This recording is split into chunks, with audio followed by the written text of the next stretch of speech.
Despertamento é algo que é necessário continuamente ser mencionado. O fato de você querer no dia de hoje, você já aprendeu, não determina e nem projeta o dia de amanhã. O querer de ontem não determina o querer de hoje.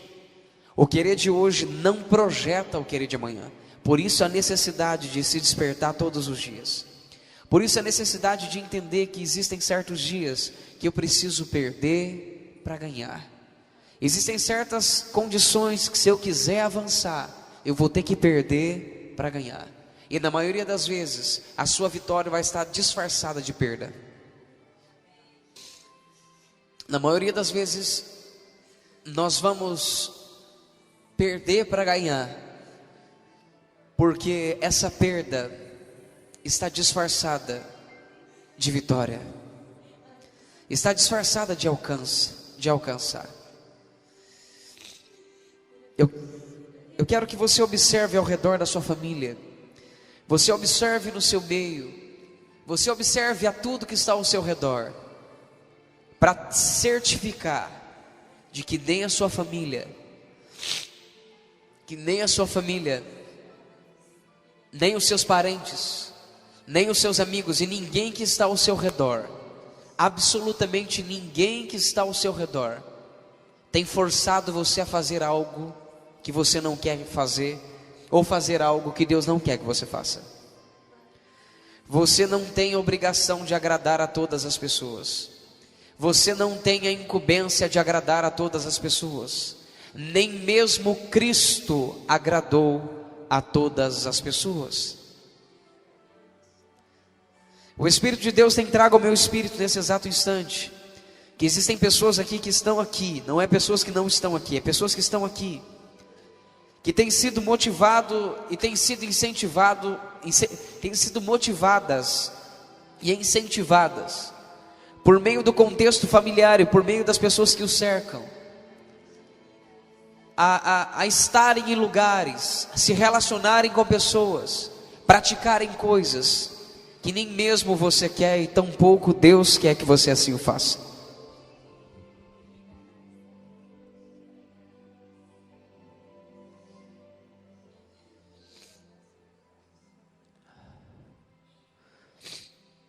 Pessoas aqui vão perder para ganhar, e eu não quero que você se assuste com isso em um curto espaço de tempo.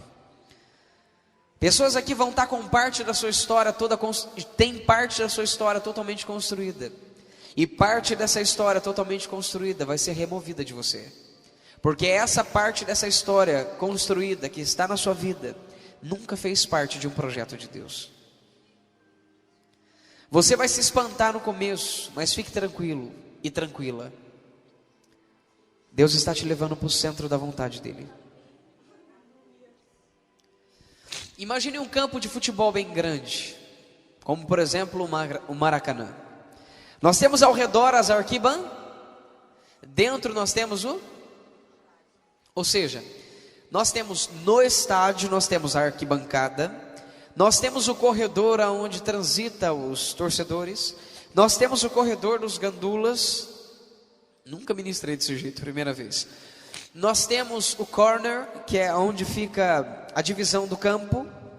Nós temos o campo, nós temos a área do goleiro, Depois nós temos o centro do campo, que é dividido pelo meio, e com um grande círculo bem grande.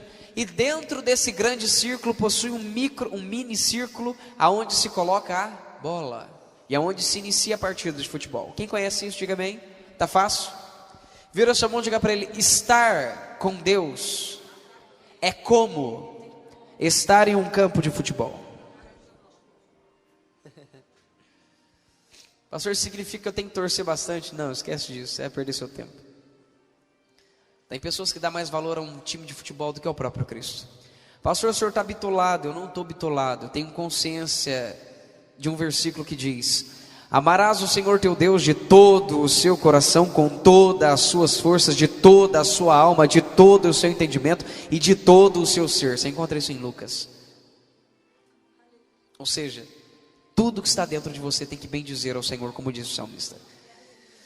E algo importante que você precisa salientar, entender, perceber, compreender, é que toda essa dimensão desse ginásio relata a manifestação de um despertar. Jesus Cristo, Ele não veio avivar as pessoas. Sim, Senhor, eu abaixo na mão. As pessoas, elas têm se confundido um pouco com a diferença de aviva, ó Senhor, com avivamento. Aviva, ó Senhor, a obra não significa avivamento. Avivamento não tem nada a ver com aviva a obra. Muitos já se confundiram com esses versículos. Hoje talvez não seja o dia de ensinarmos sobre isso. A gente chora, fica o nariz escorrendo, né? Mas tá bom. O que acontece?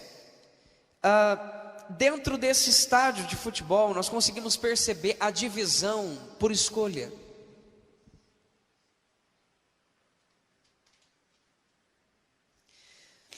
Nem todas as pessoas nasceram para ser pescoço, mas todas as pessoas têm a oportunidade de ser um pescoço. Se você prestar atenção, a parte que fica sempre aparente do seu corpo é o seu pescoço. Pastor, as minhas mãos também, mas existem pessoas que usam luvas. Existem pessoas que usam na época do frio uma caixa réu. Existem países que eles colocam algumas argolas no pescoço, mas a grande maioria das culturas mundiais, o pescoço sempre fica à mostra. Para quem não conhece, o pescoço tem a capacidade de movimento axial controlado com força. Axial significa 360 para um lado, 360 para o outro, mais a condição diagonal. Então você tem uma condição de movimentação, tanto circular como em diagonais, ainda tendo algumas variações assim, que não tem como eu descrever isso em áudio. Além disso, você tem velocidade controlado ainda por força, você ainda tem resistência. Ou seja, além disso, o pescoço tem uma grande função, ele sustenta a cabeça e traz estabilização também, e é estabilizado pela coluna cervical. Ou seja, nem todo mundo nasceu para ser pescoço, mas todos têm a oportunidade de ser. Tem pessoas que acreditam que o dedinho no seu pé não tem tanta função assim. Mas eu quero lhe dizer que se você não tivesse os dedos nos seus pés, você não teria equilíbrio para andar. Fisiologicamente dizendo, quando você analisa uma marcha de uma pessoa, toda a fase de balanço, apoio de calcâneo, desenvolvimento da marcha, descarga de peso, os seus dedos, eles são responsáveis pela estabilização. Até mesmo esse dedinho seu que vive encravado. Até mesmo esse dedinho que já nem tem unha mais para fazer. É esse dedinho, junto com os demais, que são responsáveis pela estabilização. Eles são responsáveis pela manutenção do seu equilíbrio. Ou seja, quando Paulo disse, e Jesus trouxe a entender, que o corpo ele é importante, isso traz a importância de que tudo precisa de tudo para funcionar muito bem. Quem entendeu, diga amém. Ou seja, até aquele membro mais pequenininho que aparenta não ter função nenhuma, ele é tão quanto importante como um órgão vital, que é o coração. A princípio, um conselho bem claro: guarde o seu coração atrás das costelas, não ande com ele na sua mão. Em Provérbios diz: guardai o vosso coração, porque dali procede as saídas ou as fontes de vida. Isso significa que você precisa tomar um pouco de cuidado com as suas emoções, principalmente nessa época agora, aonde você vai precisar perder para ganhar. Eu estou liberando uma palavra profética para vocês não se tornarem assustados ao verem o que Deus vai fazer com muitos aqui. Pastor, todos nós vamos perder, nem todos, mas muitos aqui vão, então tome muito cuidado com o que vocês estão aprendendo aqui. Basicamente, o que você precisa guardar no seu coração é simples. Independente do que você faça, onde você esteja, você é importante, mas você precisa estar funcionando. Quando a palavra de Deus diz assim, ide, significa que você nunca vai estar parado. Todas as ordens de Jesus são ordens em ações, porque Ele é o verbo de Deus, Ele é a ação de Deus manifesta na terra. Ele é um ser que se manifesta, Ele é um ser que é para frente, Ele é um ser que você nunca vai ver parado. Ele nunca vai estar estatuado e parado. Ele está em contínua atividade, assim como o Espírito de Deus. A primeira manifestação do Espírito Santo já é movendo sobre as águas. Continuamente a Trindade se move, continuamente. Então é importante que você entenda que, independente da sua posição no reino dos céus, você é importante e é fundamental. Vira sua mão e diga para ele: você é fundamental, é importante. Olhe dentro dos olhos da sua mão e diga para ele: eu te amo demais para te dizer essa verdade, mas você não é insubstituível. Você não é insubstituível. Enquanto você estiver aqui na terra, o que Deus chamou você para fazer, só você pode fazer. Mas a partir do momento que a sua vida for tragada, você vai ter que prestar conta por não ter feito. E o mais importante de tudo, outro vai ser colocado no seu lugar.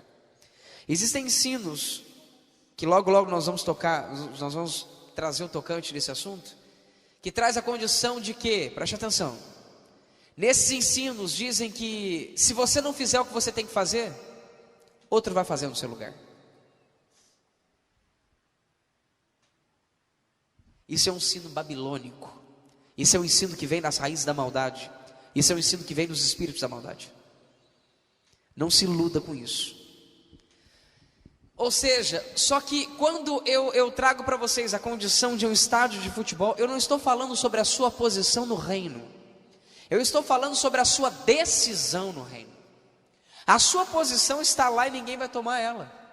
Está claro para vocês? Eu estou falando sobre posicionamento. Por isso que quando você descobre qual é a sua posição no reino dos céus, você para de ter inveja e ciúmes dos outros. Você para de se preocupar que alguém vai tomar o seu lugar. Ninguém pode tomar o seu lugar. Está claro isso para você? O que eu nasci para você, não seja doido de tentar fazer aquilo que eu nasci, porque você vai morrer. Como eu não posso ser doido de tentar fazer o que você nasceu, porque eu morro. Eu não tenho estrutura para isso. Tem pessoas que pensam: fazer o que o pastor faz é fácil. Não é fácil. Como também não é fácil fazer o que você faz. Cada um nasceu para fazer algo específico. Um pescoço, mesmo sendo complexo, ele não consegue estabilizar um corpo como o dedo. Ele não consegue absorver impacto como o calcânio. Ele não consegue bombear o sangue como um coração. E nem tampouco filtrar os líquidos como um rim. Cada macaco no seu galho. Só que o que eu estou dizendo aqui não é sobre a sua posição. Uma vez mais eu torno a repetir. Eu estou dizendo sobre a sua decisão. Faça uma cara bem feia para quem está do seu lado. Diga para ele: e aí? Qual é a sua decisão no reino dos céus? Eu sinto uma atmosfera de seriedade muito grande aqui da parte de Deus. Quando eu digo de decisão, é porque as suas atitudes vão determinar aonde você chega e quem você é. Você é fruto e produto de uma atitude. As suas atitudes são fruto e produto de um querer. O seu querer é fruto e produto de uma decisão. Pastor, o que é fruto e produto? Consequência. Tudo que você decide gera um querer. Tudo que você quer gera uma atitude. Em tudo que você age gera uma consequência. Gera um resultado. Quem me entendeu?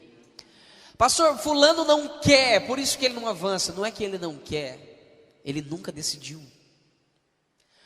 Todas as pessoas que têm uma vontade, nunca avançam, porque vontade não é estrutura do reino dos céus. Vira sua mão e diga para ele: vontade não faz parte dos céus. Diga ao seu irmão: vontade não está na constituição dos céus. Diga ao seu irmão: vontade não faz parte do dicionário celestial.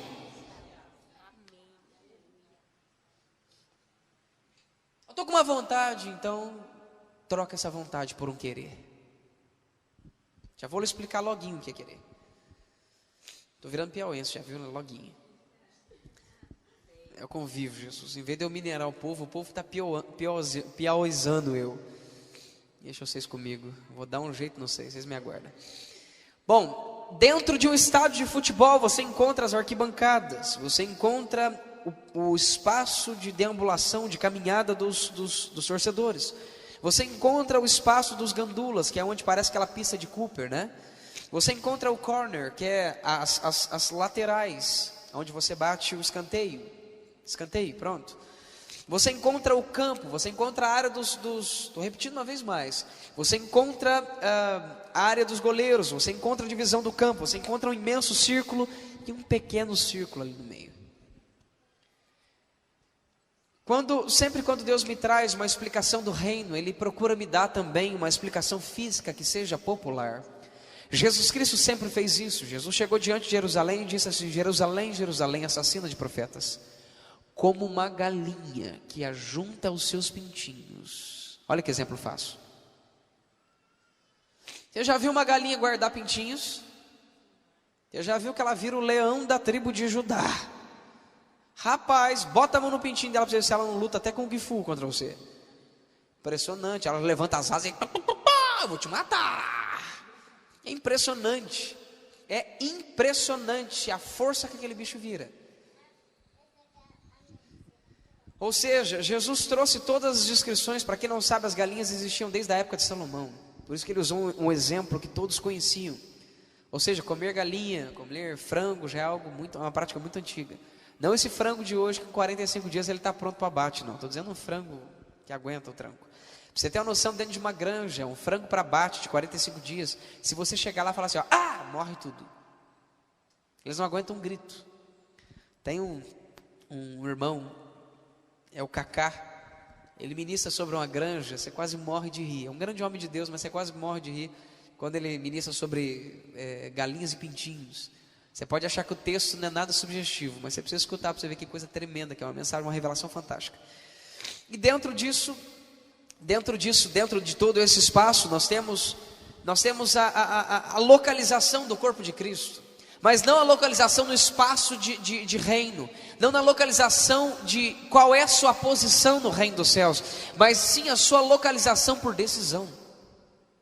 Porque enquanto você não chega no centro da vontade de Deus, você está no centro da sua decisão. Isso você precisa cair a ficha, eu repito isso 30 vezes até a sua ficha cair. Enquanto você não chegar no centro da vontade de Deus, você vai estar no centro das suas decisões. Caiu a ficha? Vou dizer mais uma vez. Enquanto você não for guiado por Deus, direcionado pelo Espírito Santo, sendo um filho de Deus, para estar ao centro da vontade de Deus, você vai ser guiado por você mesmo. Vai se tornar um maldito porque confia em si próprio. E vai ser fruto e produto das suas próprias decisões. E vai estar onde você decidiu estar. Dentro de um campo nós temos arquibancada. Atrás da arquibancada nós temos a cidade. Nós temos o estacionamento. Atrás do estacionamento nós temos os moradores, as ruas. E essa é uma grande realidade da maioria das pessoas que se envolvem com Cristo. A decisão delas tem o nível de colocá-las para fora do movimento do reino dos céus, para fora daquilo que nós chamamos de avivamento, para fora daquilo que é desenho de Deus para o ser humano, para fora daquilo que é projeto de Deus para o ser humano, para fora daquilo que é propósito de Deus para o ser humano. Passe a mão no ombro do seu irmão com muito carinho, dê um tapinha nas costinhas de levinho e diga para ele assim: irmão, muitos são os projetos do seu coração, do homem, mas o propósito de Deus prevalecerá.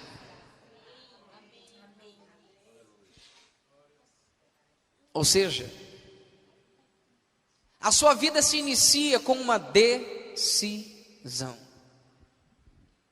Eu não estou preocupado se você quer levantar sua mão e aceitar Jesus. Isso não me incomoda mais, nem me impressiona mais e nem me deixa tão importante assim. Nossa, 300 pessoas se encontraram com Jesus. O que me importa é a sua decisão. Quem já se encontrou com pessoas que começaram a frequentar reuniões evangélicas, religiosas, chame como você quiser, e de repente elas paralisaram e não conseguiram avançar mais? Você fala, isso aí não quer nada com nada.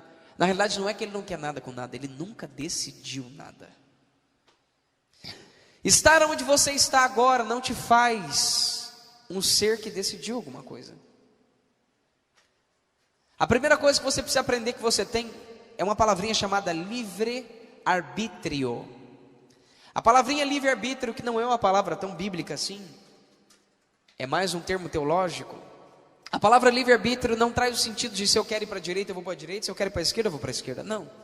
A palavra livre-arbítrio significa entre aceitar o desejo de descobrir o propósito de Deus e viver o propósito de Deus, ou negar o desejo de descobrir o propósito de Deus e viver aquilo que aparentar, aquilo que der na telha, aquilo que acontecer com você. Dentro de um estádio nós temos arquibancada,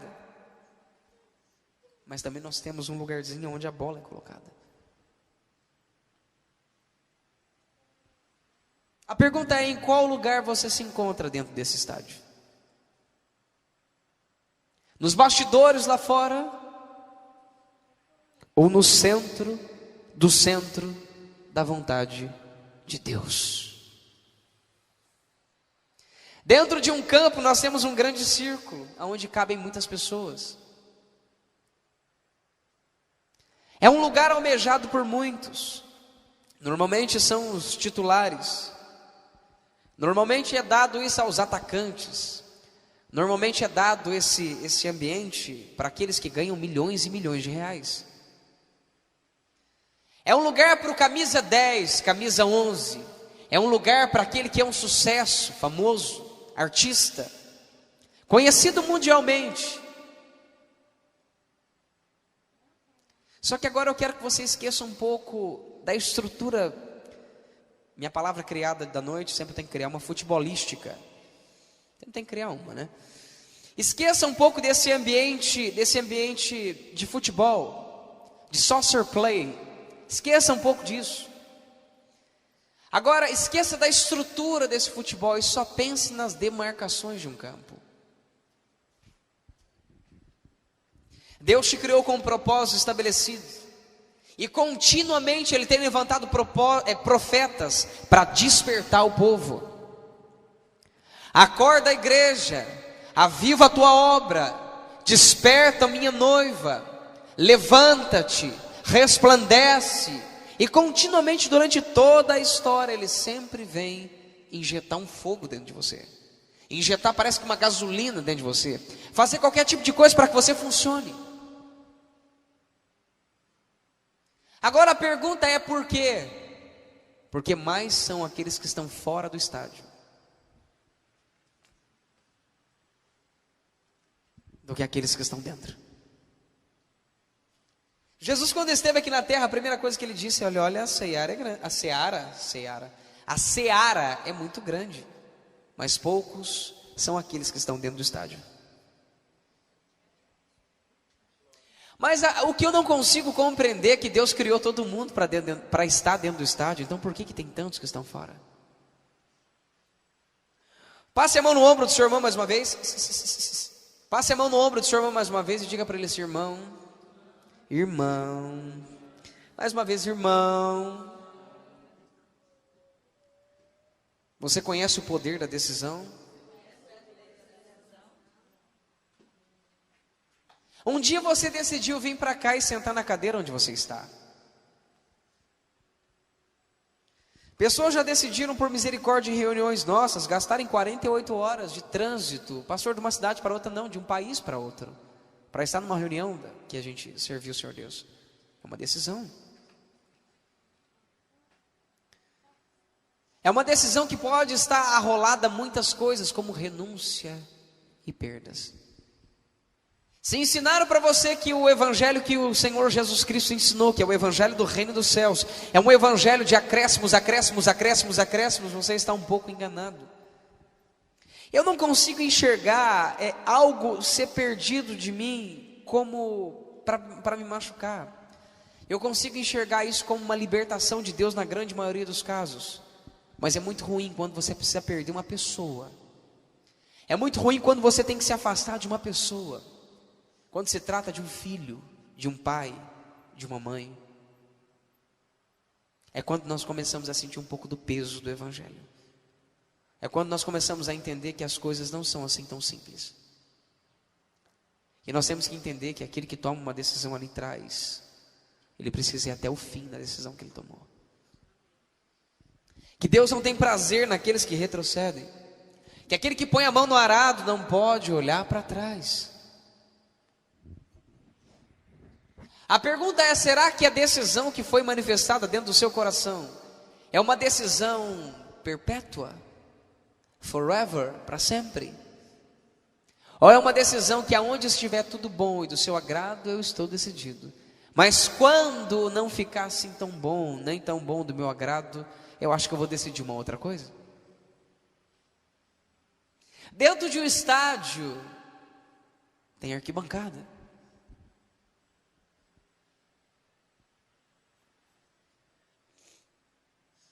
A decisão é uma das coisas mais importantes que existem na vida de um ser humano. Um dia eu escutando o Espírito Santo, ele me disse: filho, a sua decisão vale 50%. Eu falei: o senhor está errado, minha decisão vale 1%. O senhor vale 100%. Ele falou: não, filho, a decisão do ser humano vale para mim 100%.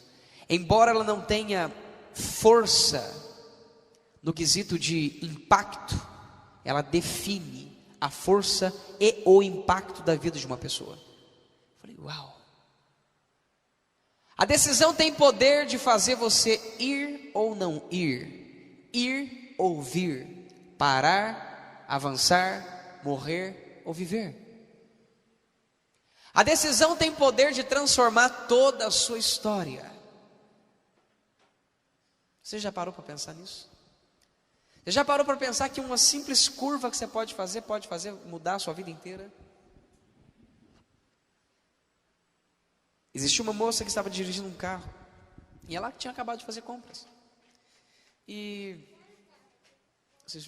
ela começou a dirigir o carro, e de repente a laranja caiu. E ela decidiu, dirigindo, abaixar as mãos para pegar aquilo. Só que uma decisão de 30 segundos fez ela ficar paralítica para o resto da vida. Imagine se ela tivesse decidido não pegar aquela laranja.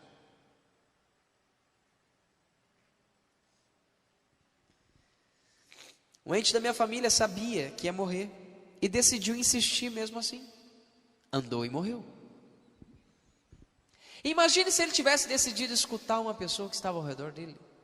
Imagine se ele tivesse cumprido o versículo que diz que na multidão dos conselhos há sabedoria.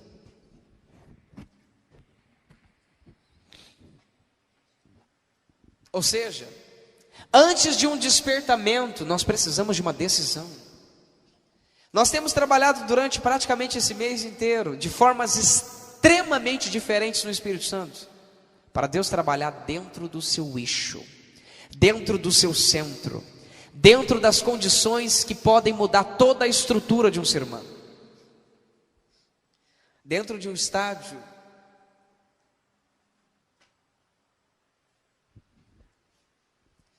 a pergunta é: qual é a sua posição por decisão no reino dos céus? Porque aonde Deus decidiu que você tem que estar, está lá guardadinho no seu lugar. A pergunta é: você já chegou até lá? Você está no ambiente onde você é uma engrenagem, uma força motor muito forte? Porque se você ainda não está onde Deus estabeleceu para você estar, você não está produzindo absolutamente nada. Você não está gerando absolutamente nada. O seu potencial não está sendo liberado. A energia não maximizada dentro de você, não explorada, está paralisada dentro de você. Você é uma grande bomba nuclear que não consegue colocar medo nem numa formiga. Você é um potencial tão grande que você nem tão pouco sabe disso. Esse é o poder de uma decisão. Pode fazer você ficar paralisado, sem saber para onde ir e nem o que fazer. Eu disse uma vez no Facebook para algumas pessoas que me perguntaram sobre as reuniões que nós tínhamos tido. Eu falei: queridos, a fome pode determinar onde você vai. E pode até determinar o quanto você alcança em Cristo. Fome significa decidir estar com Ele. Fome é uma das forças motrizes que você tem para avançar. Fome é aquilo que te faz fazer loucura por amor a Cristo. Só que é uma loucura consciente, você sabe o que você está fazendo, mas você decide avançar. É como se você tivesse por um segundo e descobrir que tem 500 jacarés, 30 mil cobras, cerca elétrica, dando choque na água, e Jesus está do outro lado dizendo: vem minha noiva.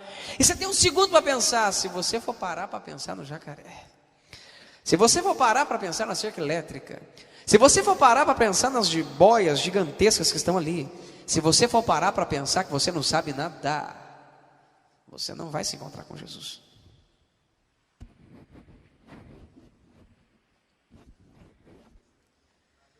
Se você parar para pensar na sua fome e sede, se você parar para pensar que você tem um segundo para decidir, o que você acha dos jacarés começarem a fazer piso para você pisar sobre eles? O que você acha das jiboias começarem a se levantar e colocar um corrimão para você segurar dos dois lados? E o que você acha delas começarem a chacoalhar toda a carcaça deles para não permitir que o choque toque o seu corpo e eles se tornem uma grande base que não permita que a eletricidade suba até você? Mas para você experimentar uma coisa dessa, primeiro você tem que ver o cenário e decidir avançar. A caminhada no reino dos céus, ela é mais ou menos assim: você está em um precipício, não tem onde andar, e Deus fala: vai. A pergunta é: você tem coragem de entender que quando você der o primeiro passo, a hora que seu pé está descendo assim, imagina que aqui é o solo, o seu pé está descendo, somente quando estiver a 2 centímetros do solo, vai materializar um piso para segurar o seu pé. Mas você vai ter que decidir crer. Você vai ter que decidir ter fé e entender que só segura minhas emoções, Jesus, que Ele nunca vai te deixar na mão. Nunca. Eu precisei de alguns anos para poder ser curado disso. Eu fui frustrado tantas vezes. Eu me frustrei com tantas pessoas. Eu comecei me frustrando com tudo, com família, com todas as coisas. E no meu relacionamento com o meu Pai eterno, eu tinha medo de me relacionar com Deus e dele me frustrar também. Ele tem sido presente em detalhes tão pequenos. E imagine você um dia dentro de um quarto, numa época que você não tinha condições absolutamente nenhuma, e você sentiu vontade de comer uma bolacha passatempo, e sabia que seus pais não tinham dinheiro para comprar absolutamente nada disso, não numa condição de pobreza, nem nada, mas não tinha, era um momento de seca. E de repente, 11h30 da noite, alguém bate na porta do seu quarto, sem saber absolutamente nada. Mas não é passatempo de chocolate que todo mundo compra, é de morango. Para você pode parecer bobeira, mas eu pensei isso com o meu coração. E da onde saiu o dinheiro, da onde veio, eu não sei, mas aparece o meu pai terreno, profeticamente representando meu pai celestial, e diz: filho, aqui ó, para você. Eu não pedi, eu não fui lá falar para ele que ele tinha que fazer loucura para aquilo. Simplesmente alguém viu uma coisa tão pequenininha no meu coração que era importante para mim, e foi e fez. Agora, é gostoso ver esses detalhezinhos, mas eles passam despercebidos, e é tão despercebido que você nem valoriza. Mas uma das coisas mais incríveis que são manifestadas dentro da gente, uma das coisas mais incríveis que acontecem no nosso meio, é quando nós temos a oportunidade de estar de frente do precipício. Agora não mais uma criança que come passatempo, mas alguém que está pronto para comer serpente, escorpião, o que for necessário. Alguém está pronto para engolir um abacaxi com casca e tudo. E agora você subiu até ali sentindo que você é grande.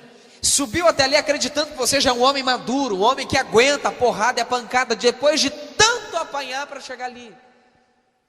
E você se vê mais uma vez como uma criança querendo um passatempo, olhando para aquele precipício gigantesco. Fogo lança um bocado de coisa lá embaixo. E você precisa acreditar no seu pai, que veio cuidando desde a época da passatempo até lá em cima.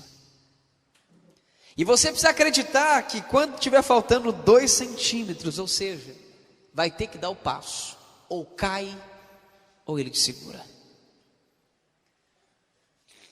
E o primeiro passo, o seu coração começa a ser embargado de choro.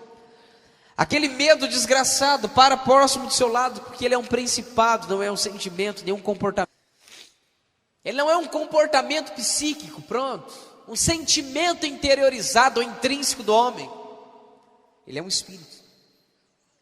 E de repente, no meio desse espírito, eles começam a trazer uma atmosfera de amedrontamento para você. Ele começa a tentar trazer uma atmosfera para tentar te prejudicar. E você é obrigado a chorar primeiro, a sofrer depois, a ter medo de não dar certo. E você vai ter que entender uma coisa: para servir a Jesus Cristo você só tem duas condições: ou crer, ou crer. Vira sua mão e diga para ele: qual foi a sua decisão? Você vai ter que entender que se você subiu até lá não dá para descer mais. Você vai ter que entender que o único caminho que você tem é andar para frente. E você vai ter que entender que você vai ter que ter coragem para deixar tudo para trás. Trocar de prioridade, esquecer que nada mais é prioridade para você a não ser aquilo que Ele quer que você faça. Isso dói. Se você não entende o que eu estou dizendo e não sente dor no seu peito, que você não sabe o que eu estou dizendo. Se você acha que estar na cruz, no monte de Gólgota é fácil, é porque você nunca esteve lá. Sua vida está boa demais. Sua vida está agradável demais. Pastor, mas é assim que é o evangelho. Não, se a sua vida está boa demais, é porque talvez você não se decidiu até o dia de hoje. Pastor, então a vida é ruim, a vida é chata. Não, a vida não é chata nem ruim. Se relacionar com Deus é melhor do que a sua zona de conforto. Se relacionar com Deus é melhor do que a sua zona de conforto. Se relacionar com Deus é melhor do que a sua zona de conforto. Se relacionar com Deus, viver com Deus, andar com Deus, caminhar com Deus, avançar com Deus, vencer com Deus, é melhor do que a sua zona de conforto. É melhor do que uma cadeira de 16 mil reais de massagem. É melhor do que andar num carro de 450 mil reais. É melhor do que andar dentro de uma mansão de aproximadamente 30 milhões de reais. É melhor do que chegar perto das pessoas e todos te respeitarem por aquilo que você tem, não por aquilo que você é. É muito melhor de ser famoso. Eu já experimentei um pouquinho desse espírito. É engraçado, você não paga nada. Aonde você vai, todo mundo faz tudo para você. A fama é um espírito que, se você quiser avançar com Cristo, você vai ter que vencer a fama como Cristo venceu. Tem lugares onde eu vou que só falta as pessoas chuparem meu dedo. Isso me incomoda demais. Porque o tratamento que eles dão para mim, eles não dão para Cristo. A idolatria manifestada que é dada para mim, não é dada para Cristo. Pastor, o senhor fica feliz por isso? De jeito nenhum. Às vezes não é tão gostoso ficar esquecido, depois de experimentar ser reconhecido por todos. Por isso Jesus Cristo disse: eu não recebo glória de homens, eu recebo a glória do meu Pai.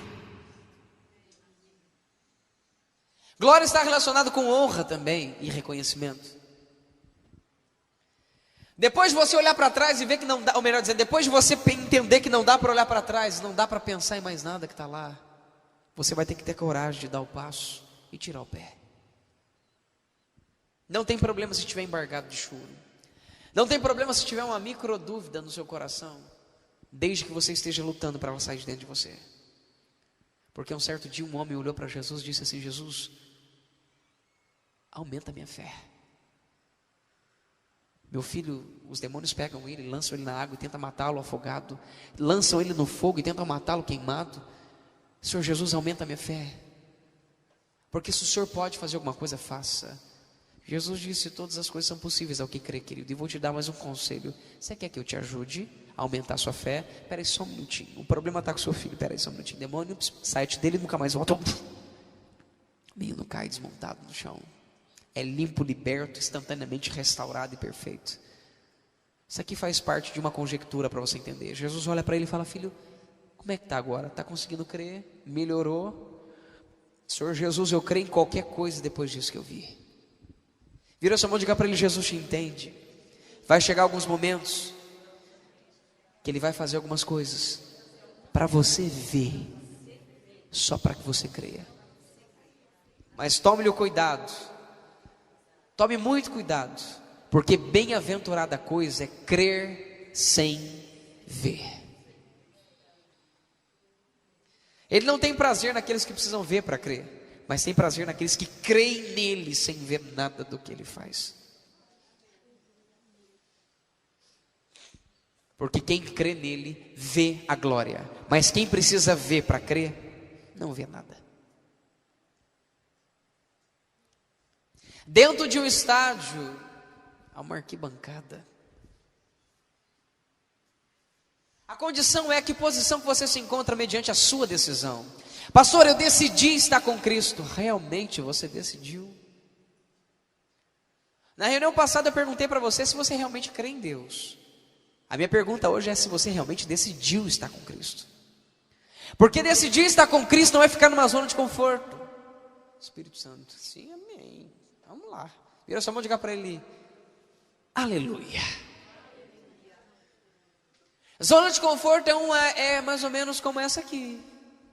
Você vem para uma reunião como essa, sente o poder de Deus tocar seu corpo. Alguns são curados, outros libertos, outros recebem milagres, outros são tocados pela presença dele, glória a Jesus por isso. Você é tocado por aquilo que ele te ensina, você aprende coisas bonitas, muito bom isso, aleluia. E você volta depois para a realidade da sua vida. Aqui você vira espiritual, aqui você vira Supergirl, né? Mulher Maravilha. Aqui nós encontramos vários super-homens, santos de auréola até na cabeça. Mas depois que passa daquele portão ali para fora, a vida volta ao estado original de novo. Eu não consigo entender isso. Eu não consigo entender isso, sabe por quê? Porque antes de você ser o que você é, primeiro você nasceu com ofício. Eu vou usar o ofício pastoral para você entender. Antes de eu ser marido da minha esposa, primeiro eu sou pastor. Antes de eu ser pai dos meus filhos, primeiro eu sou pastor. Porque o ofício pastoral não se conquista, o ofício pastoral se nasce. Antes de você ser o que você é, primeiro você já é um ministro, uma ministra. Você já reparou que quando você vai dar conselhos a pessoas, você fica totalmente espiritual? Mas por que você não dá conselhos para você mesmo, entendendo que existe um ministro dentro de você? Você já prestou atenção que quando você vai sentar para orar para alguém, você fica especial? Por que você não entende que antes de você deixar de ser especial, você já nasceu especial continuamente, e que você não precisa deixar de ser, para depois tornar a ser? Por que aquele ministro, aquela ministra que estava ensinando aquele homem ou aquela mulher não permanece vivo desde as 6 horas da manhã até a hora que você dorme? Por que nós temos que trabalhar como Superman, Homem-Aranha, e na hora que alguém precisa a gente... Depois que a pessoa vai embora, a gente esconde de novo. Agente 007. Pergunte ao seu irmão: você decidiu de verdade? Porque se você decidiu de verdade a Cristo, a primeira coisa que você vai ter que entender é que a sua zona de conforto vai ter que ser removida da sua vida. Quando nós pegamos os 2 maiores líderes da terra no reino animal, nós temos a águia e nós temos o leão. Mas uma das coisas interessantíssimas que acontece com a águia é que ela se define. Ou seja, a definição dela é de uma líder por excelência, e por N coisas que eu já vou lhe explicar. O procedimento que ela cria os filhos, já os cria para ser líder. Ou seja, o ambiente aonde você está não só pode, como vai determinar o seu desenvolvimento espiritual. Se você estiver num ambiente errado, você não vai crescer. Você não vai se desenvolver. Se você tem um chamado profético, você precisa estar num ambiente onde o seu ofício é desenvolvido. Se você tem um chamado apostólico, você tem que estar dentro de um ambiente onde o seu ofício é desenvolvido. Você precisa estar dentro de um lugar onde os seus dons são desenvolvidos. Porque se você não estiver ali, as pessoas vão matar os seus dons, vão ser assassinos. E os maiores assassinos são líderes. Por quê? Porque eles têm medo de que o corpo funcione mais do que eles, porque não conhecem o princípio de paternidade. Primeiro princípio de paternidade: o pai quer que o filho se torne maior do que ele mesmo. Primeiro princípio de paternidade: o pai quer que o filho faça obras maiores do que ele. Jesus é o pai da humanidade. O pai é o pai de todos os espíritos, alma e corpo. Aprendeu a diferença dos dois? Jesus é, além de ser seu irmão mais velho, por causa da cruz, ele é seu pai. Porém, ele não quer que você o chame de pai. Ele só quer que você entenda o que ele é para você. Porque ele quer transferir o seu contato direto ao Pai Celestial. O Espírito Santo, ele quer ser adorado, mas ele não quer que você foque mais ele do que a Jesus. Tem muitas pessoas aqui no nosso meio que estão errando. Por isso que parece que quando você está num ápice muito grande com Deus, você se envolve tanto com o Espírito que depois parece que para tudo. Por quê? Porque ele não quer que você continue daquele jeito. Ele quer que você simplesmente vire o seu foco e permaneça em Jesus. A condição mais segura que existe no momento de relacionamento com Deus é quando Jesus é o centro, só Ele é o centro e não deixa mais de ser o centro. Porque o Espírito Santo vai te guiar até Jesus. E Jesus sempre vai te guiar até o Pai. Sempre. Porque no final das contas o Pai é o centro de tudo. Dentro de um estádio tem uma arquibancada, e essa arquibancada me preocupa muito. Fora desse estádio, além de existir um estacionamento, existem casas, existem toda a população. E se você prestar atenção, o maior estádio do mundo não comporta o mundo dentro dele. O maior estádio do mundo não suporta a população do mundo inteiro dentro dele. Não existe um estádio no mundo com 7 bilhões de pessoas. Mas o que eu não consigo entender é que, segundo o que Jesus ensinou, segundo o que o Pai ensinou, todos nasceram para ser líder. E se todos nasceram para ser líder, deveria existir um estádio para 7 bilhões de pessoas. Pastor, mas se todos nasceram para ser líder, então quem que vai ser liderado? É aqui que está o erro da grande maioria das pessoas. Pergunta fácil de explicar. Todos nasceram para ser líder, mas nem todos se despertaram para ser um líder. Aqueles que se despertam para ser líder, lideram aqueles que ainda não estão despertados, para que se despertem a serem líderes. Por isso o princípio do forte e o fraco. Um dia o fraco se torna forte, para suportar o fraco, educar o fraco, treinar o fraco, para que se torne forte, e assim subconsequentemente. Quem está me entendendo? Diga amém. Quando eu digo que dentro do estádio existe uma galeria, é porque existem muitos que estão lá de fora, só escutando, com uma vontade muito grande de estar lá dentro. Escuta aquele, ai meu Deus, eu tenho que estar lá, meu Deus, que coisa maravilhosa, meu Deus. Vira sua mão e diga para ele, mas não passa de vontade. Quem fica do lado de fora, porque praticamente não tem nada do que aqueles que têm, que estão lá dentro. E de acordo com a pureza do ouro que você se torna, de acordo com o ouro que você se torna, você é posicionado dentro desse estádio.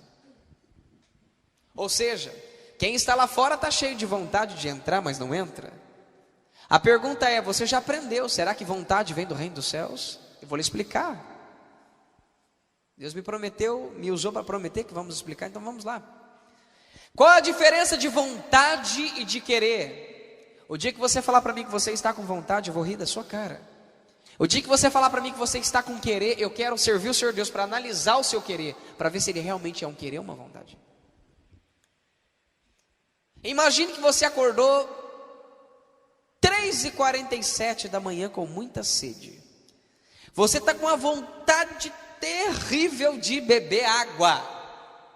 Quem já passou por isso, diga amém. Ainda mais nesse Teresina aqui, pelo amor de Deus. E você está sentindo que você tem que segurar a sua língua e despregar ela do céu da boca, de tanta sede que você está. E parece que nessa hora você até começa a ter delírio com água.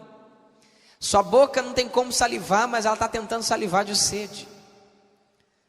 Parece que quando você está com tanta sede, você precisa de uns 2 copos, até para poder melhorar.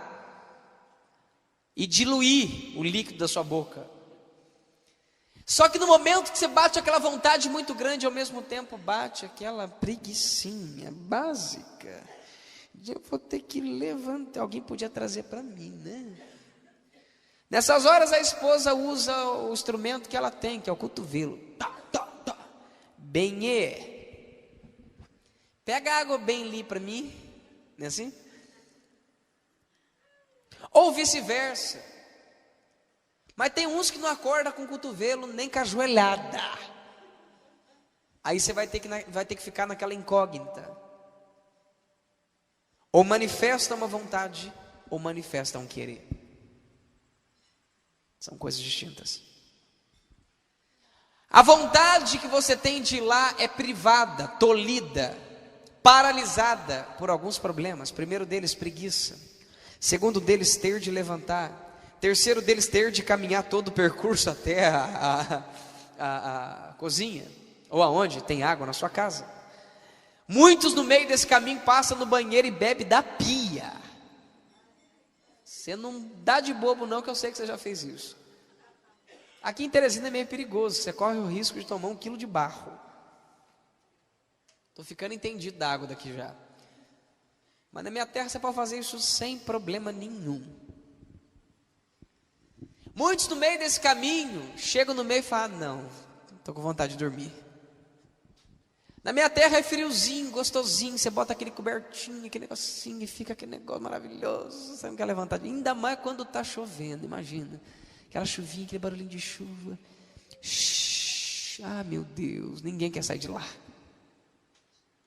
Ou seja, só de pensar que você tem que levantar da cama, vencer a preguiça, andar até a cozinha, pegar o copo, colocar ali dentro, colocar na boca e ter que voltar todo aquele percurso. Muitos deitam e dormem. Agora eu quero saber quem já passou por isso pelo menos uma vez. Ao invés de ir beber, sentiu preguiça, deitou e dormiu. Levanta a mão. Você nada mais, nada menos que é um participante da estrutura da vontade. Você acabou de praticar um código que nunca veio de Deus. Dá para imaginar Jesus sentado no trono junto com o Pai, falando assim: Pai, até que eu estou com vontade de morrer, mas puxa vida, né? Eu vou ter que deixar minha glória, eu vou ter que descer lá, vestir aquele corpo horrível de carne, sentir fome, sede, frio.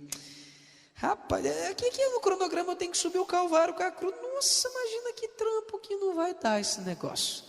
A cruz é para Barrabás, não é para mim. É o tamaninho meu que eu vou nascer lá. Olha que o tamaninho que eu não vou nascer é o tamanho de Barrabás. O senhor podia me dar um corpo maior, né? Tem sabe melhorar, mas puxa vida.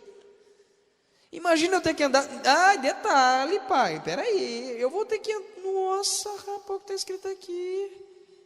Eu vou ter que ficar quase 12 dias sem comer nada, apanhar tudo isso que eu tenho que apanhar aqui, 480 cortes no corpo. Ainda vou ter que subir todo o monte de Gólgota na região do Calvário. Rapaz, ainda vão me pendurar lá. Acho que eu vou ficar aqui mesmo.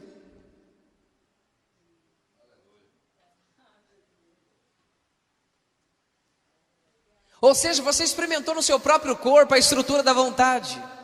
Qual é a estrutura da vontade? A vontade parece um querer, mas ela é vontade porque você não tem a iniciativa, a decisão de vencer a preguiça, vencer a cama, vencer o percurso, pegar o copo, pôr na boca e voltar e deitar e dormir. A vontade, ela é privada pelos obstáculos. A vontade, ela é paralisada pelos obstáculos. E quem decide ser paralisado é você. Mas não querer não é mais ou menos assim não. O querer é diferente. O querer, você levanta com vontade de beber água e transforma a sua vontade em querer. Levanta, vem a preguiça, fala: achou preguiça, levanta, sobe, bebe água, senta, bebe água tranquilo, volta bonitinho, ainda deita de novo e fala: se eu tiver com sede eu levanto de novo. A vontade é mais ou menos assim: filho, esse é o cronograma. E o filho diz: posso começar agora? A vontade é diferente do querer. O querer é mais ou menos assim, ó. Eu vou morrer e tenho que morrer com uma morte que vai valer a pena.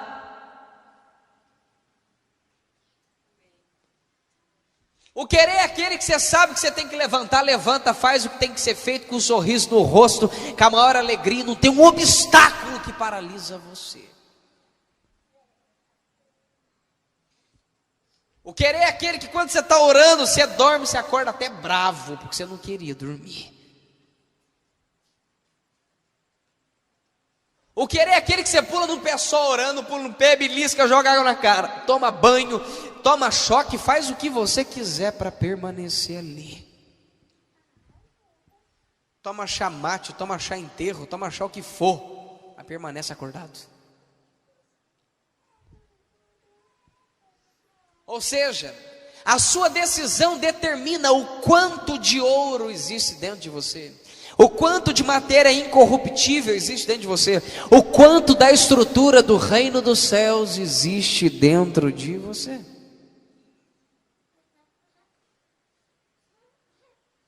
A decisão literalmente determina em qual lugar você está e para onde você está indo.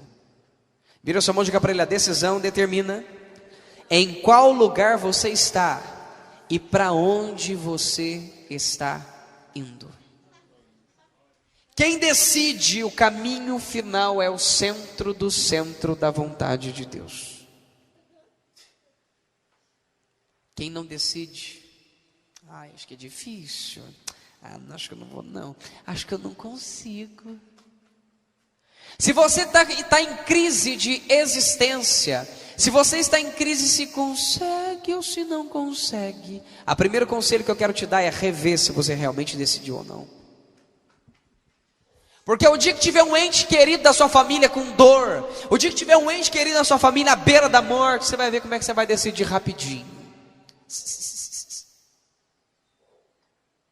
Você vai descobrir o quanto você vai se converter nesse dia. Pense que um filho seu, uma filha sua, um parente, uma pessoa que mais importante da sua vida está à beira da morte. E Deus aparece para você e fala: filha, se você orar 18 dias consecutivos, parando só para ir no banheiro, eu curo. Se você faltar 10 minutos, a pessoa morre. E agora? Pense na pessoa que você mais ama. Agora pense que se você parar 10 minutos, ela vai morrer. E aí? Os pais aqui está mais fácil de pensar. Pensa. Pensa se não vai sair um leão de dentro de você. Pensa se não, aquele fraquinho não consigo, não vai virar um trem dos brabos.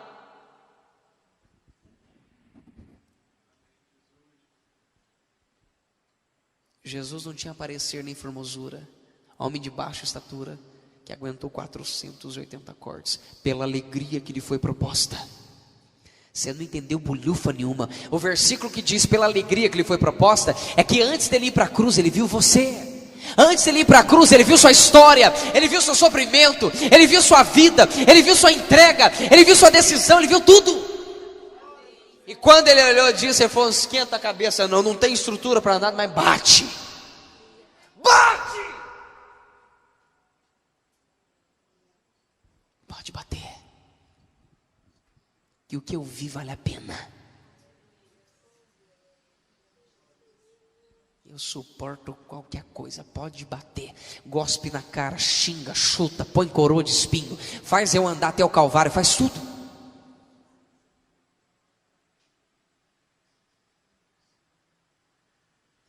A primeira coisa que você precisa rever agora é se você realmente decidiu andar com Cristo.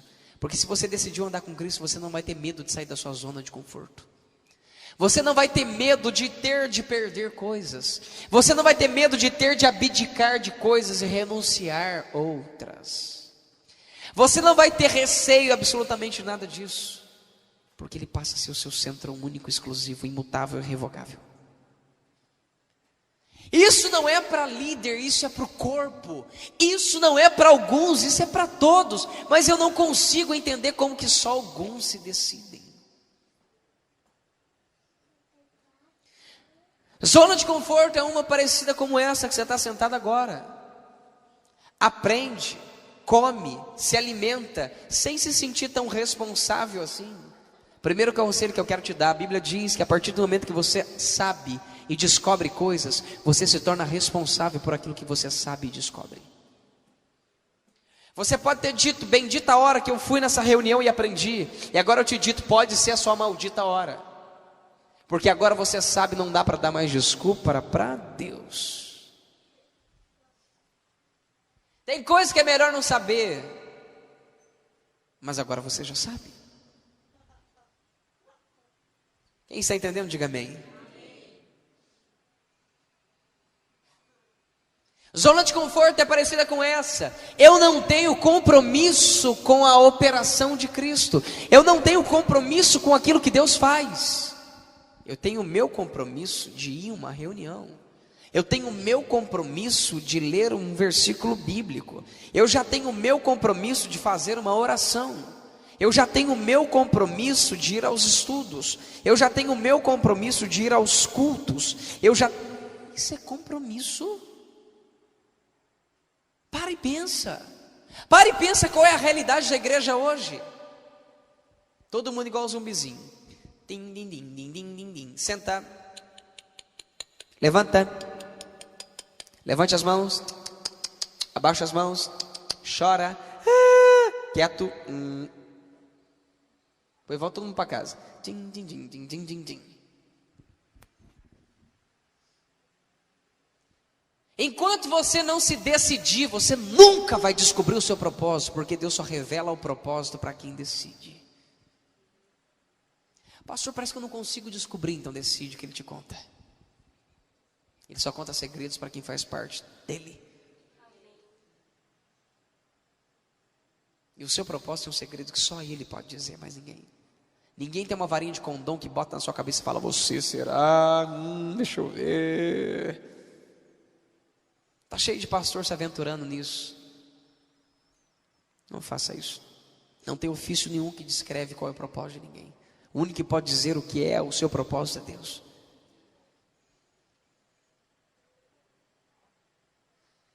Decisão traz a incumbência de gastar tempo com Deus. Decisão traz a incumbência de orar. Decisão traz a incumbência de estudar. Decisão traz a incumbência de entender que eu não tenho que orar para alguém ser levantado. Eu não tenho que orar para alguém tomar uma posição. Eu tenho que orar assim, Deus me deixa fazer alguma coisa.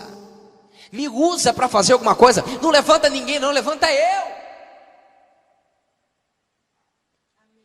Se eu não sou ninguém, se eu não posso nada, eis-me aqui, faz um milagre com esse nada e com esse ninguém aqui, por favor. Se você não tem estudo, eu não tenho estudo, se é forte ou se não é forte, Deus não precisa disso, Deus só precisa de uma decisão. Essa decisão vai fazer com que você tenha força suficiente para romper. Essa decisão vai fazer com que você tenha poder para avançar. Essa decisão vai fazer com que você tenha poder para conquistar. Essa decisão vai fazer com que você tenha poder para fazer todas as coisas que são necessárias sem reclamar. Quem já viu que tem gente que não reclama de nada? Levante a mão e diga amém. No mínimo decidiu.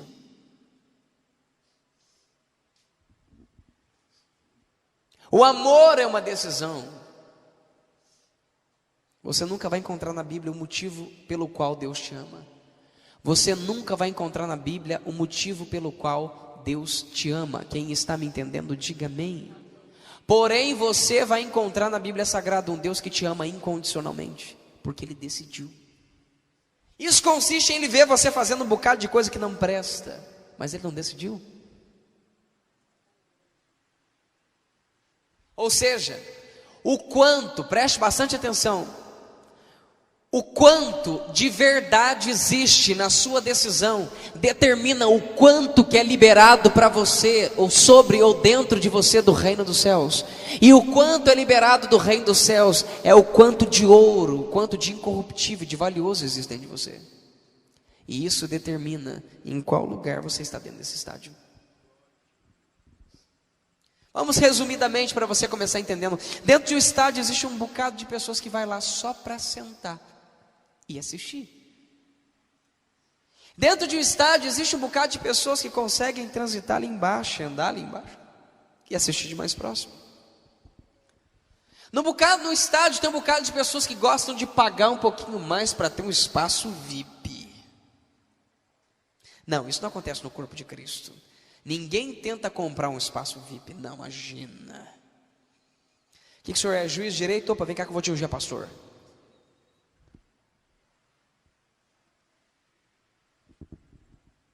Dentro de um estádio tem aqueles que gostam de trabalhar um pouquinho, mas são aqueles que gostam de pegar a bola lá embaixo.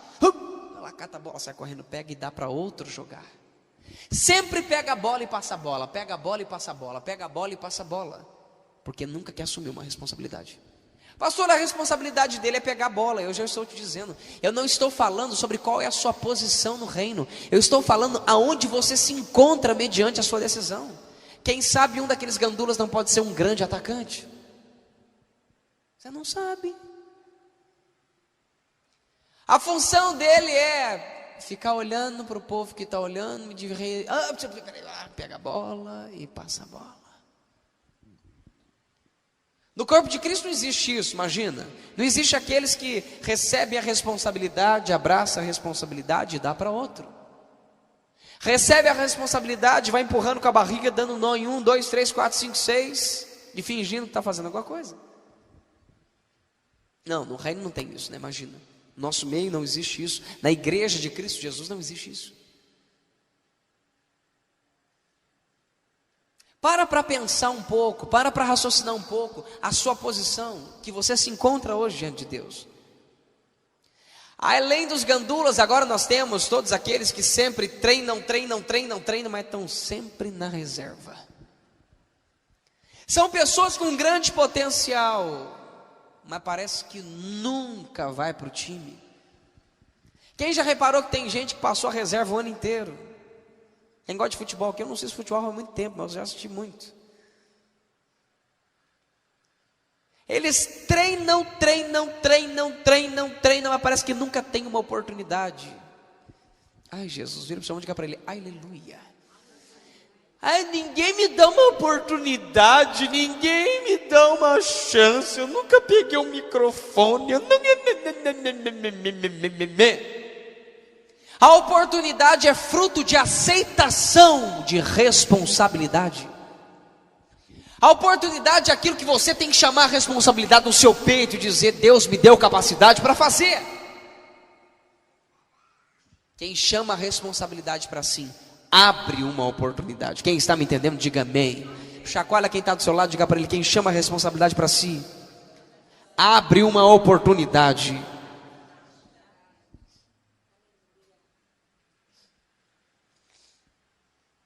Vai chegar horas que um bocado de pessoas que não decidiram do seu lado não vão ter coragem de dar o passo. E você decidiu. Você vai dizer, galera, relaxa que agora eu vou.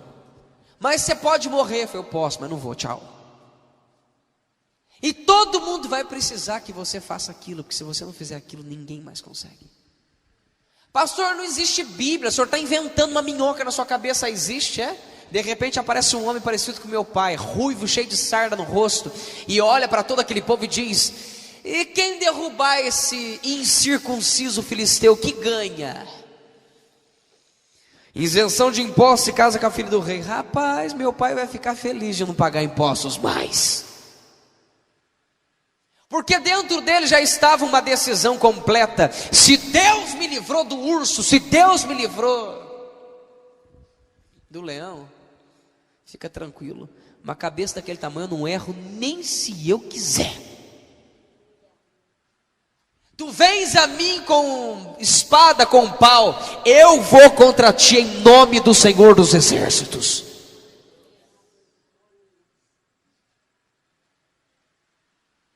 Quem decide sabe crer nele.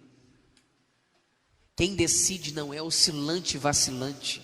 Quem decide é estável como os montes de Sião que não se abalam. Quem decide não tem medo de parede, não tem medo de obstáculo. Por quê? Porque quem decide manifesta querer. Quem não decide manifesta vontade. Querer significa não se importar com nada e com nenhum tipo de barreira ou nada que possa obstruir o seu caminho. O querer significa mais ou menos assim: se Deus não abrir o mar, eu ando sobre as águas. Se Deus não me fizer andar sobre as águas, eu vou sobre ela. Uma coisa eu te garanto, eu estou lá do outro lado.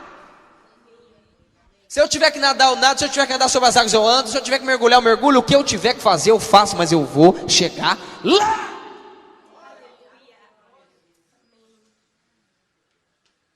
Quem quer não tem medo de sol. Quem quer não tem medo de cansaço. Quem quer não tem medo de nada. Não tem medo de capeta, de demônio, de macumba, de seis cumba, de qualquer tipo de coisa. Quem crê vira um valente como um Davi, mas uma seda como ele para adorar. Davi dava porrada em qualquer um e ele nunca perdeu uma batalha. Mas todo instante ele estava: Deus, eu preciso de Ti. Quem crê só tem uma, quem decide só tem uma fraqueza. O nome dela é Jesus. Quem está me entendendo? Diga amém. Dentro do estádio também tem aqueles que, depois de treinarem muito, ficarem sentados. Tem aqueles que, no meio dos treinamentos, decidiram assumir algumas responsabilidades. E é dado pelo treinador, né, Robiá chegar, é dado a essa pessoa uma oportunidade. Vira a sua mão e diga para ele: na Bíblia, o Deus das oportunidades. Você sabia que Deus é Deus de oportunidades? Você sabia que tiveram pessoas na Bíblia que tiveram 5 oportunidades? Você sabia que tiveram pessoas na Bíblia que tiveram 4 oportunidades? Você sabia que tiveram pessoas na Bíblia que tiveram 3 oportunidades, 2, e pessoas que tiveram só uma? Vou lhe dar um exemplo de uma, por um lado e uma para o outro. Jesus estava no meio da cruz para 2 ladrões. Ambos tinham uma única oportunidade. Um decidiu abraçar a oportunidade e escutou: ainda hoje estarás comigo no paraíso. O outro manifestou uma crença almática: eu preciso ver para crer. Desce daí da cruz para que vejamos e creiamos que és o Senhor. Se tu és realmente, então desce aí, salva-te a ti mesmo e salva-te a nós todos. Se você precisa ver para crer, eu já te disse, isso é uma crença almática. Deus é um Deus de oportunidades, e às vezes Ele vai te dar uma oportunidade. A primeira coisa que você vai fazer: esquenta a cabeça, não, depois Deus dá outra. Você pode estar extremamente equivocado e equivocada. Você pode estar tendo uma oportunidade da sua vida para avançar em um salto gigantesco na sua vida, e por falta de uma decisão, sabe o que vai acontecer? Você vai ficar onde você está. Aí entra aquele rapaz no segundo tempo, e de repente a bola está na mão dele, ele tem a oportunidade de fazer um gol. E agora ele vai ter que aprender a vencer o medo. Ele vai ter que aprender a vencer a pressão da torcida. Ele vai ter que aprender a vencer todas as coisas, para que aquela oportunidade se solidifique. Vamos trocar do futebol para o basquete. Michael Jordan está com a bola. A torcida está gritando. O treinador nunca quis ver ele jogando basquete na vida. Quem está me entendendo, diga amém. Agora nós temos Michael Jordan com a bola, mas como ele treinou em secreto com Deus, ele lança. Ele só escuta o barulho da torcida se levantando. A oportunidade que ele teve, ele aproveitou bem. Depois disso ele se tornou o maior jogador de basquete do mundo. Olá. Dentro de um campo nós temos também os jogadores que estão jogando. Ali nós temos o goleiro que gosta só de defender. Nós temos o atacante que gosta só de atacar. Só que você não pode esquecer de uma coisa: aquilo é um time. E aqueles que entram ali dentro daquele espaço precisa trabalhar como um time. O atacante não joga sozinho, o goleiro não joga sozinho, o meio-campo não joga sozinho, todos são um time. E me espanta saber que nós somos parte do corpo de Cristo e cada um procura o seu próprio interesse. Me espanta saber que nós somos parte do corpo de Cristo e cada um faz o que dá na telha, do jeito que quer, da vontade que quer, conforme quer. Se o atacante quiser mostrar que é bom jogador, ele pode destruir toda a estrutura do time. Quem está me entendendo, diga amém. Agora nós estamos com um problema, porque a eles foi dada a oportunidade de trabalhar, de servir. Por que foi dado? Porque eles são as estrelinhas do técnico.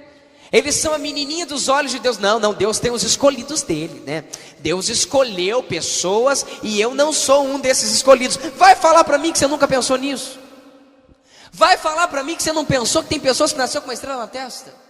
Vai falar para mim que você nunca pensou que tem pessoas que são ungidas demais e você não é, porque Deus escolheu elas e não escolheu você? Como que Deus não vai ungir alguém que tem coragem de largar a noite para dormir, para ficar com Deus? Como que Deus não vai ungir alguém que tem mais prazer de ler a Bíblia do que assistir a televisão? Como que Deus não vai ungir alguém que tem mais prazer de ficar com Ele do que ir para as festas? Como que Deus não vai ungir alguém que tem mais prazer nele do que no mundo? Como que Deus não vai ungir alguém que tem olhos só para Ele? Como que Deus não vai ungir alguém que está disposto a qualquer coisa por amor dEle? Qual foi a renúncia que você fez por amor a Ele? Qual foi a grande perda que você teve por amor a Ele? Você pode dizer como Paulo: eu trago as marcas de quem? Eu trago as marcas do Evangelho? Ou o primeiro probleminha que você passa: ai, misericórdia, Deus não me ama mais, estou sofrendo. Os discípulos apanhavam e sorriam. Você é caluniado, já fica achando que Deus não te ama mais. Recebe uma pressãozinha de demônio, misericórdia. A Bíblia Sagrada está dizendo que os demônios quase esbofeteavam Paulo. Quem está comigo aí no fundo, no meio, na frente, diga amém. Eles não são a estrelinha do técnico. Eles chamaram a responsabilidade para si e tiveram coragem de ir para frente. Coragem. Agora olhe para cá. De tudo isso eu só preciso de um ponto. Dentro do reino dos céus, a sua decisão pode te colocar em locais que você não vai se desenvolver. A vontade de Deus é que todos estejam no centro do centro da vontade dele. Vira seu irmão e diga para ele: centro do centro. Diga ao seu irmão: se não conhecia, descubra. Centro do centro da vontade de Deus. Diga ao seu irmão: existe o centro da vontade de Deus, que é para poucos. E existe o centro do centro da vontade de Deus. Enquanto no meio daquele campo existe só um grupo seleto que pode entrar dentro daquele círculo grandão, que é o centro da vontade de Deus, existe um outro grupo seleto, que eles podem estar exatamente dentro de um círculo bem pequenininho, que só cabe uma pessoa, para dar o primeiro toque naquela bola. Dentro daquele círculo, naquele estádio, deve caber mais ou menos ali umas 200 pessoas. Mas dentro daquele outro círculo pequenininho, cabe no máximo 2 pessoas abraçadas. A sua decisão pode determinar até onde você chega. Você quer o que os grandes homens ou mulheres de Deus têm, mas não está disposto a passar pelo processo que eles passaram para Deus confiar a eles. Maldito é o homem que confia no homem, mas a Bíblia não diz que é maldito Deus que confia no homem.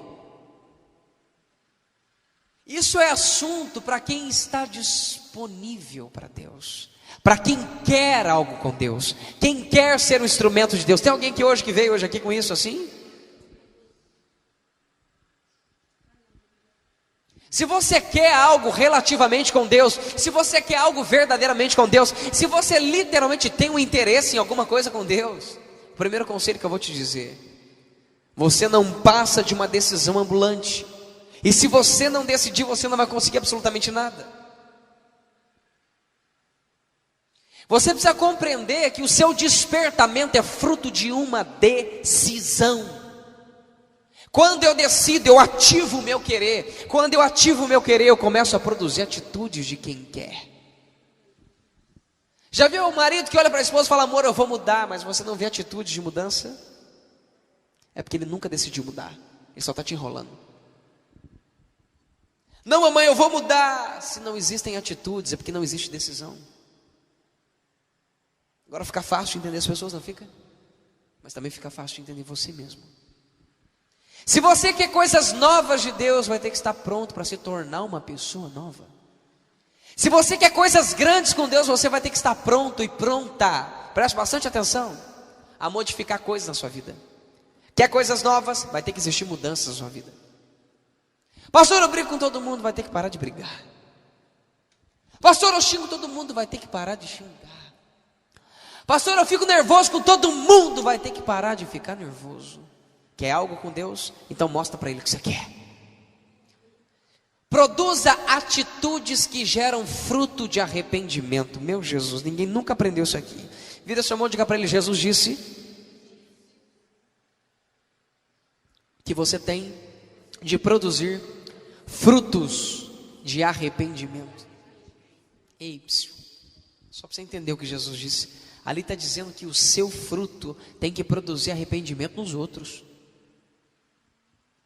Nunca entendeu esse versículo, né? Ali está dizendo no texto que aquilo que você faz é um resultado, esse resultado é um fruto, e esse fruto tem que gerar arrependimento nos outros. Pastor, como que o senhor chegou nisso tão simples? Nenhuma árvore come o seu próprio fruto. Nunca caiu a ficha, né? Nenhuma árvore come o seu próprio fruto, e mesmo se ela jogar o fruto em cima da terra, ela não absorve o fruto dela, porque o fruto dela está numa camada diferente do que aonde ela está se alimentando. O fruto que uma árvore produz é para outro comer, ou seja, você tem que gerar fruto de arrependimento, não é em você, nos outros. A sua vida tem que ser uma vida tão poderosa em Deus que as pessoas olham para você e falam: gente, que vontade de andar com Jesus, ou melhor dizendo, acho que eu quero. Desperta arrependimento, e quando gera arrependimento, gera decisão. Quando gera decisão, gera querer. Quando gera querer, gera atitude. Quando gera atitude, gera transformação na presença de Deus. Pastor, minha família não se converteu. Decide que ela se converte. Pastor, meu marido não tem jeito. Decide que ele se converte. Não, eu vou andar junto com meu marido, porque aí eu ando junto com meu marido juntinho. Ele vai, eu vou. Ele faz, eu faço. Faz você, esquece dele. Porque o próprio Deus vai colocar ele na parede até ele funcionar. Pastor, minha esposa é só Jesus. Não, só Jesus é com você. Porque a hora que você funcionar, ela vai ser obrigada a funcionar. Deus vai começar a pressionar ela. Deus vai começar a pressionar ela de uma certa forma, que vai chegar uma hora que ela vai ter que cair a ficha e funcionar. Jesus amado, o senhor tem certeza que eu posso soltar isso aqui em cima deles? Vira seu mão de cá para ele: você não conhece o Deus que você serve. Tem maridos que fazem tão mal para esposas, que uma certa hora o próprio Deus vai matar esse marido. Deus não faz isso, não leia a Bíblia, que está faltando você ler. Nada pode impedir um propósito de Deus. Deus não é assim, então eu não sei qual Deus que você conhece, nem tampouco o Deus da Bíblia, nem o Deus que fala comigo há 10 anos. Eu já vi Deus fazendo coisas incríveis, só para cumprir o propósito dele. Ah, não existe isso na Bíblia. Não existe não, então por gentileza, você conhece Ló, você conhece as filhas dele. A Bíblia diz que as filhas de Ló fizeram sexo com o próprio pai, só para preservar a geração de Jesus Cristo. Você sabia que Jesus veio da raiz dos Moabitas? Você sabia que os Moabitas foram criados das filhas de Ló? Não sabia, né? Então está sabendo agora. Você sabia que Raabe mentiu para preservar? Você sabia que Ruth teve que deitar com um homem que nunca viu na vida para preservar? Você sabia que Deus teve que permitir que os filhos de Noemi morressem para preservar? Vira sua mão de cá para ele: Deus não tem limites para estabelecer e cumprir a palavra dele. Pastor, isso não é princípio, querido. Tudo que Deus faz é justiça plena, perfeita e santa. A justiça dos homens não é, pastor, mas eu não acho que Deus é certo. Quem é eu ou você para dizer o que Deus faz ou ele não faz? Aprenda uma coisa: Deus disse não matarás, mas disse Davi: vai lá e arrebenta com eles para mim, meu filho. Já parou para pensar nisso? A Bíblia diz não matarás, e ele pega o filho dele e mata por você. Ah, também nunca pensou nisso não?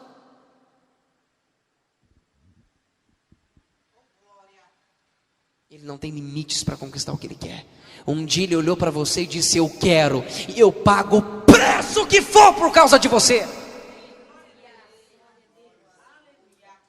Nem se isso tiver que custar a coisa mais preciosa que eu tenho. Você está entendendo quando quem quer alguma coisa? Não é a condição de querer ser útil para o reino, é a condição de ser funcional para o reino. Fiquem todos de pé, por favor.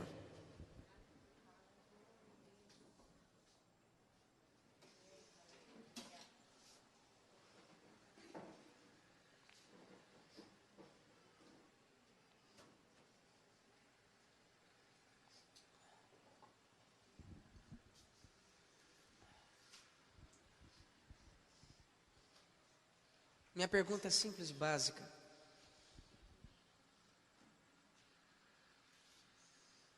Será que você não está numa zona de conforto?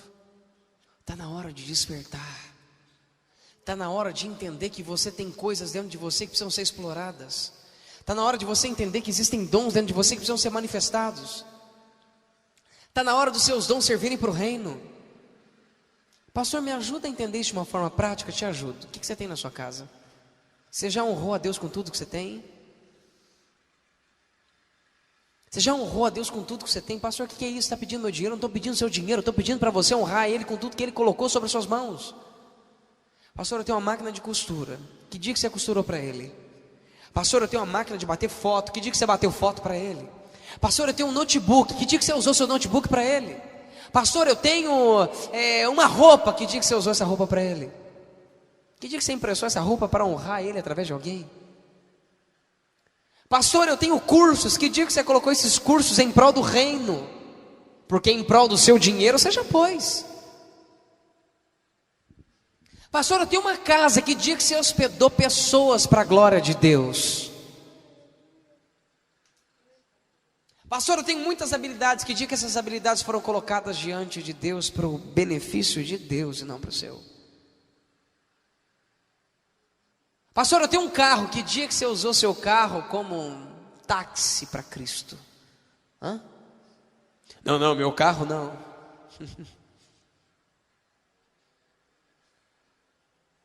Qual foi o dia? O primeiro conselho que eu te dou, quem te deu foi Ele. A primeira coisa que Ele quer que você faça é que você devolva os benefícios disso para Ele. Não que você fique igual uma sanguessuga a saber, dá e dá, dá e dá, como dizem Provérbios. Pelo contrário, eu lembro de recém envolvido com o Evangelho, eu tinha um computadorzinho pequenininho de mão, e eu falava: Deus, eu quero que tudo que eu tenha te sirva. Eu quero que todas as coisas que eu tenho possa fazer alguma coisa para o Senhor. Pastor, eu quero talentos, então coloque a sua vida a dispor dele. Pastor, eu quero dons, então coloque tudo que você tem, tudo que você possui ao dispor dele, que automaticamente aquele que tem muito lhe será dado, mas aquele que não tem, até o que tem lhe será tirado. Você nunca entendeu esse versículo? Eu vou te dar uma ótica dele para você entender. Aquele que tem temor de Deus, aquele que tem obediência a Deus, aquele que tem prazer em Deus, aquele que tem o desejo de honrá-lo, aquele que tem o desejo de servi-lo, vai lhe ser acrescentado mais, mas aquele que não tem, até o que tem lhe será tirado. Tem posse e honra, vai lhe ser dado mais. Tem e não honra, até o que tem vai ficar sem. Pastor, mas tem tantas pessoas que não honram e não tem nada porque nunca decidiram, porque o dia que decidir vai ficar sem. Quer andar com Deus, Deus arranca tudo que você tem. Pastor, então não vou andar com Deus porque eu não quero ser pobre. Eu não vou andar com Deus porque eu não quero ficar sem nada. Não, querido, você não quer ser útil para o reino dos céus. Você não quer compromisso com Deus. Para viver ali fora o preço é caro. Para viver ali fora custa a sua saúde. Para viver ali fora custa o seu casamento. Para viver ali fora custa a sua família. Para viver ali fora custa o seu status, custa a sua fama, custa tudo que você tem. Para andar com Cristo só custa uma decisão, mais nada. Absolutamente mais nada.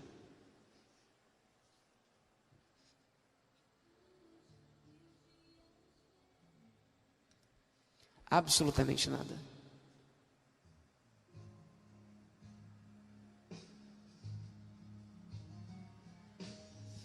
Desperta em nome de Jesus Cristo. Levanta em nome de Jesus e funciona. Desperta. Pastora, eu não consigo despertar com tanta pressão. Você só funciona debaixo de pressão. Você é uma bomba nuclear. Você é uma máquina mortífera. Você funciona debaixo de glória. Se você pudesse se ver um segundo, você ia ver o potencial incrível que Deus tem em você. O diabo morre de medo de você. Porque o dia que você descobrir quem Ele fez, quem Deus fez dentro de você, ou o que você é em Cristo Jesus, Se do jeito que você está ele já morre de medo, imagina conforme você começar a avançar e crescer e se desenvolver. Imagina quando você entender que você não é simplesmente uma zona de conforto. Pastor, o que tem que fazer? Eu quero fazer, me ajuda, me usa, me fala alguma coisa. Deixa Deus abusar de mim. Eu já não sei mais como é que eu oro. Se eu oro, usa, me abusa, ou me abusa e usa.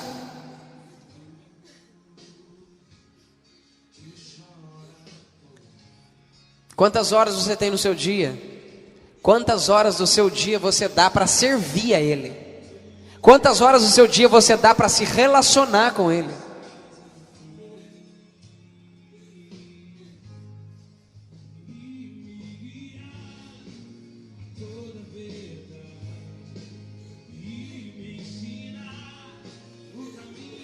É tempo da sua luz resplandecer. É tempo da sua luz resplandecer. É tempo de você entender que você funciona. É tempo de você entender que você é mais importante do que muito mais do que você imagina.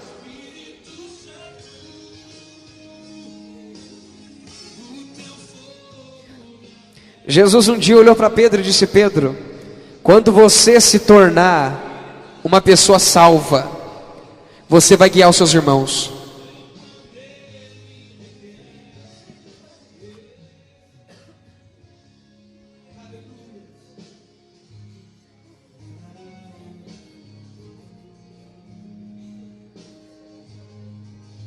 Você não nasceu para você não nasceu para ser telespectador.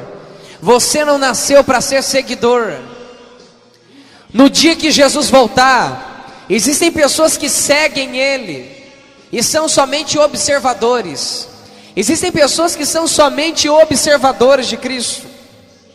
No dia que Jesus voltar, Jesus no mínimo vai olhar para eles e dizer assim: queridos, vocês me observaram durante muitos anos, e agora eu não quero tirar o prazer de vocês e nem a prática de anos de observar. Eu vou subir com quem quer e vocês vão continuar observando.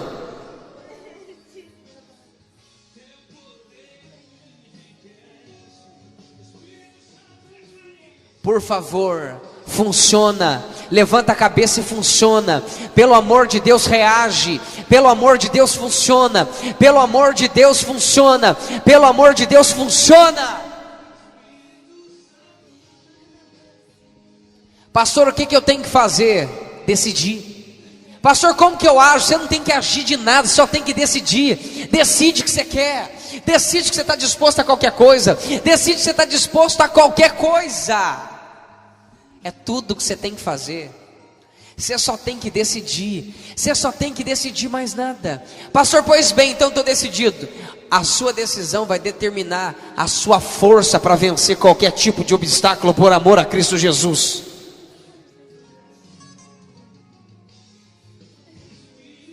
Você vai ver que quando você decide, a estrutura do reino vem sobre você. Quando você decide, o Espírito Santo se manifesta dentro de você. Quando você decide, a atmosfera muda. Quando você decide, você avança. Quando você decide, as coisas fluem. Quando você decide, você vence, vence, vence, vence. E vence em nome de Jesus.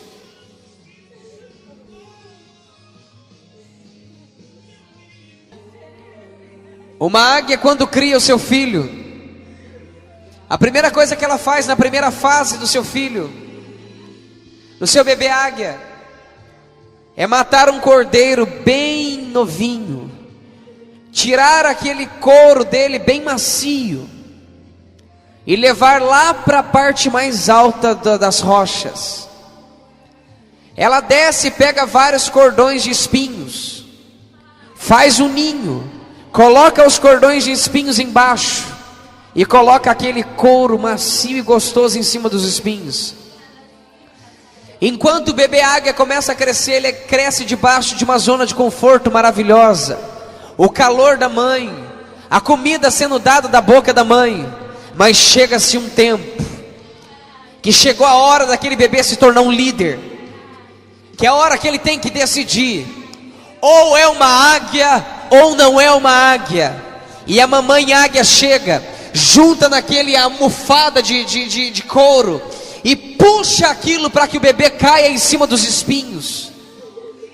para ele tomar uma decisão: ou levanta voo ou morre, ou levanta voo ou morre. E naquele exato momento, o bebê águia levanta, ele é obrigado a voar na marra. Mas mal sabe o bebê águia, que se ele não conseguir voar até 1 metro de distância do chão, a mamãe águia desce, pega ele no colo e leva até lá em cima de novo.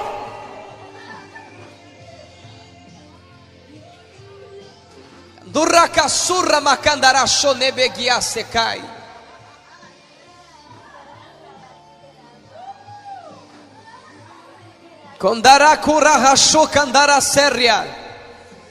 Deixa de, sai da arquibancada, sai da arquibancada, deixa de ser gandula, vai para dentro do campo, vai para o centro da vontade dele, vai. Para de ser observador para ser praticante. Você está tão preocupado com os outros que você não consegue agir. Jesus, sobre aqueles que decidiram, desce com glória. Sobre aqueles que decidiram, desce com glória. Sobre aqueles que decidiram, desce com glória.